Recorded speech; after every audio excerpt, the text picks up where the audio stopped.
आगे बढ़ते हैं। डीग से खबर है जहां पर साइबर ठगों के ठिकानों पर अब बुलडोजर चलेगा। अवैध रूप से अर्जित की गई संपत्ति को ध्वस्त किया जाएगा। लेवड़ा गांव के 12 मकानों को पुलिस ने चिन्हित कर लिया है। मकानों को चिन्हित कर पुलिस ने उपखंड अधिकारी को यह सूची भिजवाई है। कामा के एसडीएम ने तहसीलदार को रिपोर्ट मुहैया करवाने के निर्देश दिए हैं। कामा थाना क्षेत्र के गांव लेवड़ा का मामला है।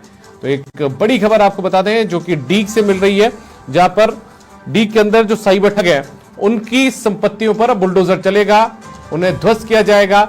दरअसल आप समझिए कि भरतपुर जो संभाग है, आईजी भरतपुर का जो पूरा रेंज का इलाका है, वहां पर आईजी भरतपुर राहुल प्रकाश के निर्देश पर ऑपरेशन एंटीवायरस साइबर ठगों के खिलाफ चलाया जा रहा है। लगातार कार्रवाइयां की जा रही है। साइबर ठगों को पकड़ा भी जा रहा है, गिरफ्तार भी किया जा रहा है। कई बार मुठभेड़ भी यहां पर हुई है।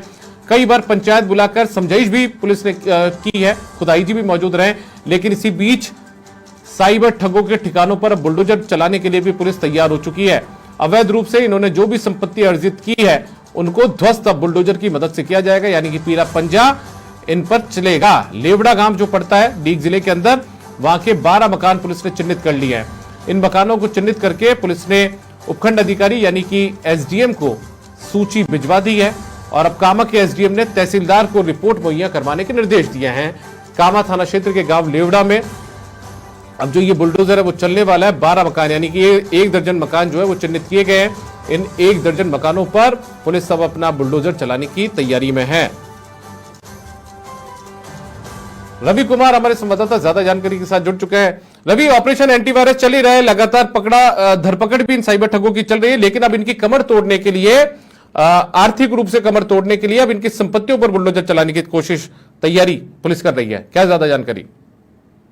जी, मैं बताना चाहूंगा जिस तरह से भरतपुर रेंज के आईजी राहुल प्रकाश हैं और डीग जिले के जो एसपी जो राजेश मीणा है, उनके द्वारा लगातार अभियान चलाकर जो मेवात क्षेत्र में ये ठगी का गोरख धंधा है, साइबर ठगी, इसको समूल करने के पूरे प्रयास किए जा रहे हैं। पहले पुलिस ने पहले दौर में समझाइश का दौर चलाया था, उसके बाद में पुलिस ने फिर धरपकड़ शुरू की थी। बाद में पुलिस ने अब लगभग अंतिम चरण में पहुंच रही है। जिस तरह से 2 दिन पहले गाँव जैनपुरी में एक पंचायत आयोजित हुई, आईजी ने लोगों को संबोधित किया था, लोगों से संवाद किया था और लोगों से समझाने की कोशिश की कि ठीक है, आप साइबर ठगी के धंधे को छोड़कर समाज की मुख्य धारा में शामिल हो जाएं।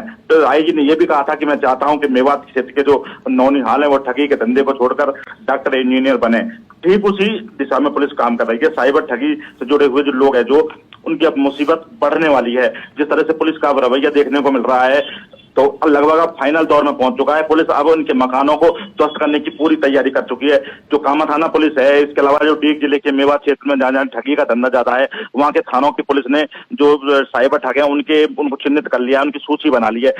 थाना पुलिस ने भी एक सूची, जो कामा एसडीएम है सुनील कुमार जिंगोरिया, उनको प्रस्तुत की थी 7 जून को, जिस पर एसडीएम ने सूची संबंधित जो कामा के तहसीलदार मामराज शर्मा है, विकास अधिकारी हैं मुरारी लाल गौतम, इसके अलावा जो वन विभाग के रेंजर हैं पवन कुमार यादव, तीनों को निर्देशित किया है कि ये जो 12 जो ठग हैं, संपत्ति की जांच की जाए, इनके दस्तावेज मांगे जाए।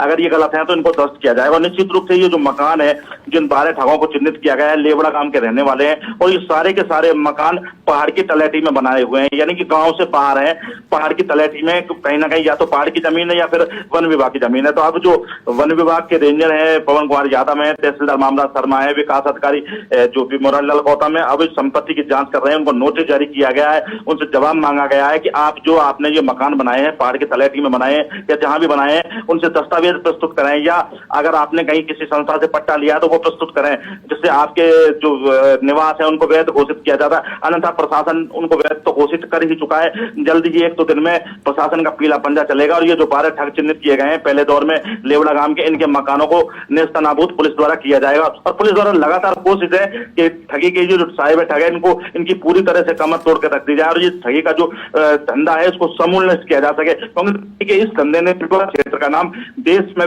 बदनाम करके रख दिया है, जो एक कलंक बन चुका है। जी, आपसे जानना था कि कौन कौन से बड़े जो ये साइबर ठग हैं जिनका नाम इसमें शामिल किया गया है? जी, मैं बताना चाहूंगा, अभी कुछ दिन पहले नगर क्षेत्र में भी एक जो ठग है उसके यहाँ पुलिस ने वो चलाया था, उसके 4 दुकानों को ध्वस्त किया था। हालांकि कुछ विरोध के स्वर भी देखने को मिलेंगे, लेकिन जो पुलिस है वो अपनी कार्रवाई में कहीं रुक नहीं रही है। पुलिस बिल्कुल लीगल कार्रवाई कर रही है और जो ठगों के जो मकान है उनको कर रही है। ठीक इसी तरह से जो लेवड़ा के जो ठग हैं, इनके खिलाफ जो कार्रवाई की गई है, इनको जो चिन्हित किया गया है, उनके मैं नाम बताना चाहूंगा। उन ठगों के नाम है, ये इशाक पुत्र निजामुद्दीन है, आबिद पुत्र हमीद है, मुख्य पुत्र है, वाजिद है, साहिल है, अरशद है, सत्ताम है, भोपा है, मुकीम है, जहीर और सैफुल, इन 12 जो साइबर ठग है इनको चिन्हित किया गया है। पुलिस अब इनसे इनके मकान का आवासीय पट्टा, स्वयं के खसरा नंबर, ग्राम पंचायत से जारी पट्टा सूची भूमि के दस्तावेज तलब कर रही है। उक्त जो पुलिस ने यह भी तय किया है कि जो इनके पास 5 साल पहले इन ठगों के पास कितनी संपत्ति थी और अब 5 सालों में इन्होंने जो संपत्ति अर्जित की है वो कहां से आई, उसका आधार क्या है, उसका स्रोत क्या है। पुलिस इसकी भी जानकारी, प्रशासन इसकी भी जानकारी कर रहा है कि कहीं ना कहीं ये जो संपत्ति है इन्होंने साइबर ठगी के धंधे से जो अवैध रूप से अर्जित किया है, किया है। पुलिस जो नोटिस दिए गए हैं उनका जवाब का इंतजार करिए। जैसे ही जवाब आता है, यदि संतुष्टिपूर्ण जवाब मिलता है तो पुलिस अलग का रवैया बनाएगी, अन्यथा इनके जो मकान है उनको तोड़ा जाना निश्चित है। जी चलिए, बहुत शुक्रिया रवि कुमार आपके इस तमाम जानकारी के लिए। तो लेवड़ा गांव पड़ता है कामा डीग जिले के कामा के अंदर, वहां पर 12 जो ठग हैं, साइबर ठग, उनकी संपत्तियों को चिन्हित कर लिया गया और अब इन पर बुलडोजर चलाने की तैयारी है।